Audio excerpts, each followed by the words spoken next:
Los hermanos Karamazov, por Fyodor Dostoyevsky, parte 3. Hasta la malvada. Es mucho más ingenua y cándida de lo que solemos pensar. Y nosotros también. Despide al primer hijo.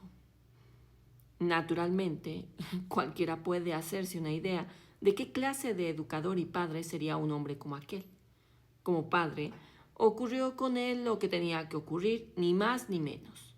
Se desentendió totalmente del hijo que había tenido con Adelaida Ivanovna, no por rencor ni movido por sentimiento alguno de marido ofendido, sino sencillamente porque se olvidó de él sin más.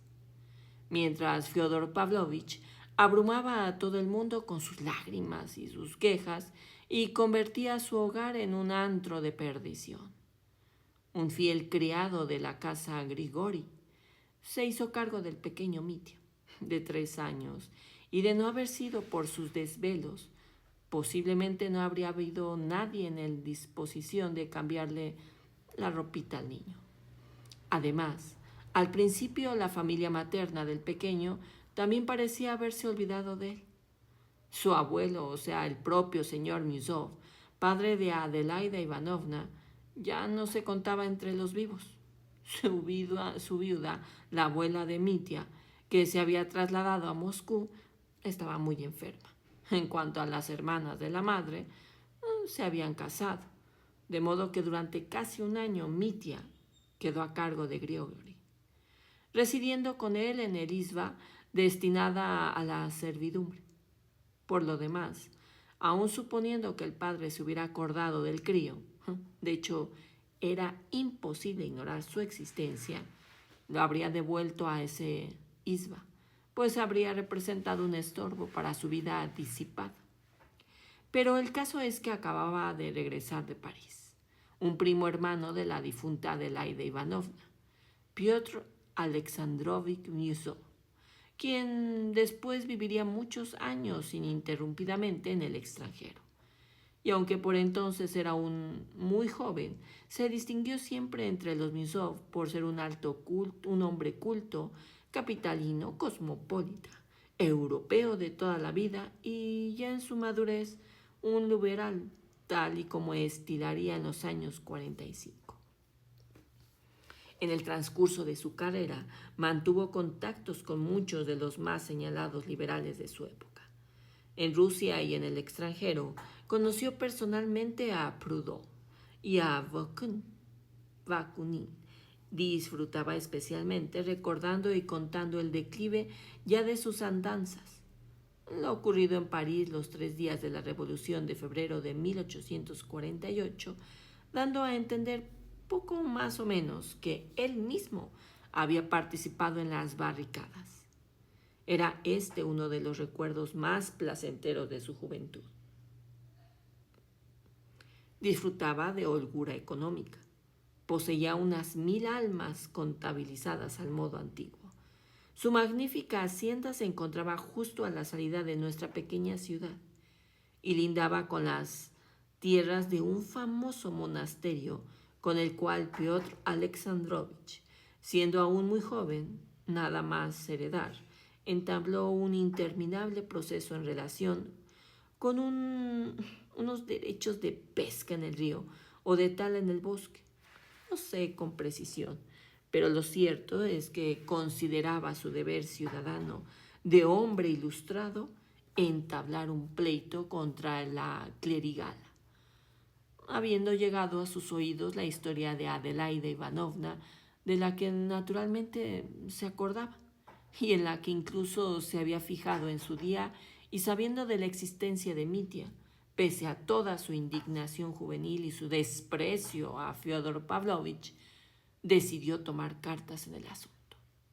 Fue entonces cuando ambos individuos se vieron por primera vez. Fyodor Alexandrovich le declaró abiertamente a Fyodor Pavlovich que deseaba hacerse cargo de la educación del crío. Más tarde, Piotr Alexandrovich solía contar detenidamente, como rasgo ilustrativo del carácter de Fyodor Pavlovich, como cuando le habló a este de Mitya. Al principio hizo como si no entendiera a qué niño se refería, e incluso se mostró sorprendido de que estuviera viviendo en su casa, a saber a dónde, un hijo pequeño suyo. Aunque pudiera haber cierta exageración en el relato de Piotr Alexandrovich, en algo tendría que parecerse a la verdad.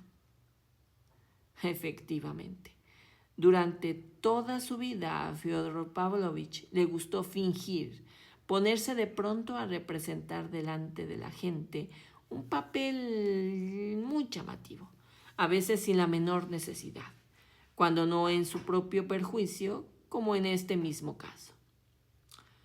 De todos modos, no es un rasgo exclusivo de Fyodor Pavlovich, sino que lo comparten muchísimas personas, algunas de notable inteligencia.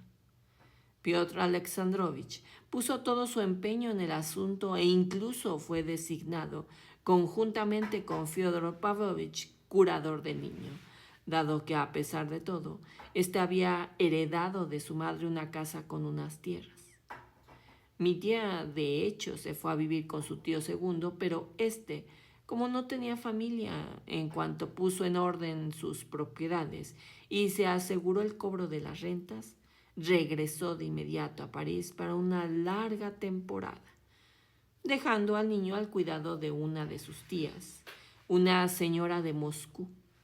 Ocurrió que el propio Piotr Alexandrovich, una vez aclimatado a la vida de París, se olvidó del niño, sobre todo al desatarse aquella revolución de febrero que tanto impresionó su imaginación y de la que ya no pudo olvidarse en toda su vida. Sin embargo, la señora de Moscú falleció y Mitya pasó a una de sus hijas casadas. Al parecer, más tarde aún se vería obligado a cambiar por cuarta vez de hogar. No voy a extenderme ahora con esa, sobre todo porque aún es mucho lo que tendré que contar del primogénito de Fyodor Pavlovich. Me ceñiré por ahora las informaciones más indispensables, sin las cuales no podría ni empezar la novela. En primer lugar, Dmitri Fyodorovich fue el único de los 3 hijos de Fyodor Pavlovich que creció con el convencimiento de que aún poseía cierta fortuna y de que al alcanzar la mayoría de edad sería independiente. Su infancia y juventud transcurrieron desordenadamente. No acabó sus estudios en el gimnasio, después ingresó a una escuela militar, más tarde fue a parar al Cáucaso, sirvió en el ejército, se batió en duelo, fue degradado, volvió al servicio, dio muchos tumbos y dilapidó una cantidad relativamente elevada de dinero. No empezó a recibir nada de su padre Fyodor Pavlovich hasta llegar a la mayoría de edad, y para entonces ya se había cargado de deudas. A su padre lo conoció y lo vio por primera vez desde que había